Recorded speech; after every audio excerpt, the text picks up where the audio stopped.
Welcome back to our channel, my fellow Genoa City addicts. Today is a beautiful, crazy day to be a soap fan, and we have so much to unpack. Grab a giant cup of coffee and settle in, because we are diving deep into the absolute madness that just went down on our screens. I literally cannot believe what I am watching right now. I am sitting here typing this late at night because my brain is just spinning out of control after seeing Matt Clark back on my screen. Are you actually kidding me right now? After everything this absolute psychopath just put the Newman family through in Las Vegas, he just waltzes back into the Gold Coast area like nothing happened. And he looks completely ragged, like he just crawled out of a dumpster. Part of me was thinking, maybe he just needs a hot meal and a shower over at New Hope. But then I remember exactly who we are dealing with. This is Matt Clark.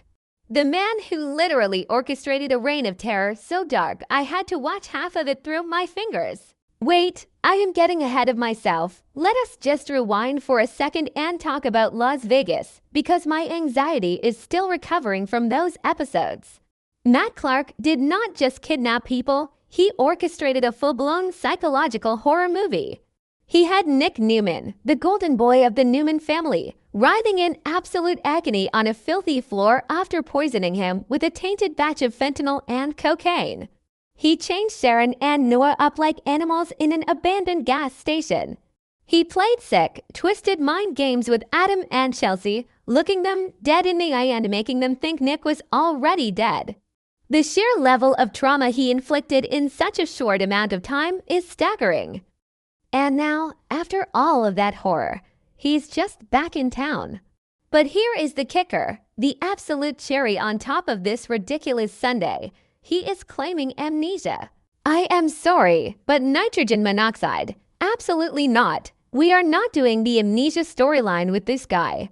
I have been watching this show for years, and this is the most frustrating, exhausted excuse for a villain redemption arc I have ever seen. He says he does not remember who he is. He is playing the whole lost soul card. Theoretically, I guess it is possible that his brain got scrambled when Sienna Bacall bashed him over the head and left him for dead in the desert. But come on, this is Matt, or Mitch, or Ronnie, or whatever alias this chronic, pathological liar is using today. He lies like he breathes. Why on earth would anyone in Genoa City believe a single word coming out of his mouth?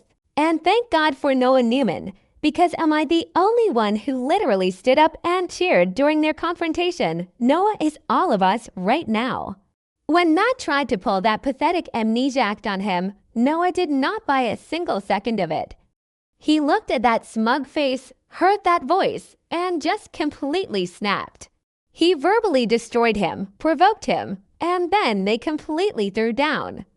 Noah literally grabbed him by the collar and they brawled. Yes, Noah took a massive punch to the face and was left bleeding. But it was so worth it because it kept Matt distracted long enough for the police to finally arrive and slap the handcuffs on him.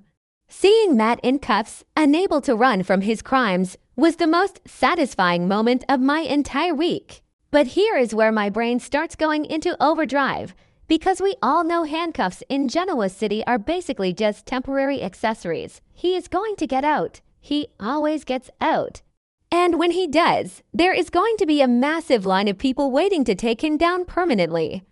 So, are the writers setting us up for a massive murder mystery? Because think about it.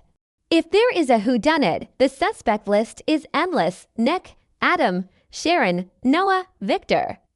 They all want this creep dead. Everyone has a motive. But if they do a murder mystery, do you think they will actually find a body? Because if there is no body, that leaves the door wide open for Roger Holworth to come back later. And let us be real for a second about the actor. I know we all despise Matt Clark the character, but a massive chunk of the audience are die-hard fans of the actor from his One Life to Live days. People want him on contract. They want him to stay on the canvas. So if they do not kill him off, how do they keep him around without everyone boycotting the show? Do they pull out the oldest, most beloved soap trope in the book and give him a good twin? I mean, remember when they did the whole Marco Onicelli thing with Jack Abbott? Or the Cassie and Mariah twin reveal? It is wild. It is completely unrealistic, but it works. Maybe the real Matt is dead and this is his innocent twin brother. Okay, I am rambling and contradicting myself now because I hate the guy, but I love the drama he brings to the table. I just do not know what to think anymore. Okay, back to the main point, because there is a huge reason why I think Matt is sticking around, and her name is Phyllis Summers. Yes, I said it. The spoilers are hinting at a scene between Phyllis and Matt, and I do not think for one single second that it is a coincidence, because right now, Phyllis is drowning. She's absolutely, completely drowning in Victor Newman's psychological warfare, and she is desperate for a lifeline. Can we talk about what Victor has been doing to her? I mean, Victor has been sitting back like a smug emperor, watching Phyllis self-destruct under the weight of that AI-generated evidence. He literally did nothing but sip his drink while Christine Blair ramped up the legal pressure on Phyllis for the Newman Enterprises takeover. Phyllis was going feral. She was attacking Michael Baldwin at the GCAC, isolating herself, refusing to listen to reason. She was completely losing her mind because the digital forensics expert said the emails were real. Victor was enjoying every single second of her slow, agonizing downfall. He loves watching his enemies squirm. But then, oh my gosh, then came the court scene. I am still screaming about this. Just when Christine was about to drop the final hammer on Phyllis in court, Michael Baldwin bursts through the doors like an absolute superhero with a top-secret file. He proves that the emails were generated using Newman Enterprises' source code. And then the police walk right in and arrest Christine. Christine Blair, the district attorney, dragged out in handcuffs for abusing her power and forging judicial records, while Danny Romalotti watches in pure, unadulterated shock. And Phyllis. Phyllis is standing there with the most wicked, triumphant smile on her face. I mean, we have to talk about the history here. Phyllis and Christine have despised each other for decades. Remember when Phyllis literally ran Christine and Paul over with a rental car? The bad blood is legendary, so seeing Christine, the bug, getting dragged out of the courtroom in handcuffs because Victor Newman set her up to take the fall for his AI forgery, it was absolute cinematic perfection. I was screaming at my television. But here is the thing, Victor was sitting right there in the gallery, completely emotionless. He just watched his own pawn, Christine, get taken off the board to protect his empire, and he did not even blink. He does not care. Victor is still coming for Phyllis. He is never going to stop. He already tried to force her to sign over Summers Corp with Victoria's help. Phyllis may have won the battle and destroyed the bug, but the war with Victor Newman is far from over. And that is exactly why Phyllis needs Matt Clark. Think about it. Phyllis is backed into a corner, and she needs an ally who is just as ruthless, just as unhinged, and just as hateful towards the Newmans as she is. Matt hates Victor, Phyllis hates Victor. It is a match made in actual hell, and I am sulfur monoxide here for it.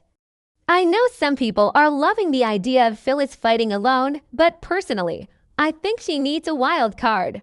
She needs someone who is not afraid to get their hands dirty. Someone who has nothing left to lose. If Phyllis teams up with Matt, whether he has amnesia, or he is a good twin, or he is just faking it all to survive, they could completely flip the script on Victor. Victor thinks he is untouchable. He thinks he can just sacrifice people like Christine and keep his hands clean while he builds his AI empire. But if Phyllis unleashes Matt Clark on him, the collateral damage would be catastrophic. Matt knows how to hit the Newmans where it hurts. He proved that in Las Vegas. If Phyllis directs that chaos straight at Victor, we are in for the storyline of the decade. I am telling you guys, this show is firing on all cylinders right now. Between the Vegas fallout, the AI framing, Christine going to jail, and now this potential unholy alliance between Phyllis and Matt, I cannot take it. I am exhausted. My heart is pounding. And I desperately need to know what happens next. Are you guys ready for Matt to be redeemed, or do you want him to be the victim of a murder mystery? Do you think the amnesia is real, or is he just playing us all again? And most importantly, are you ready for Phyllis and Matt to burn Victor's empire to the ground? Let me know in the comments, because I am losing my mind over here and I need to know I am not the only one obsessing over this.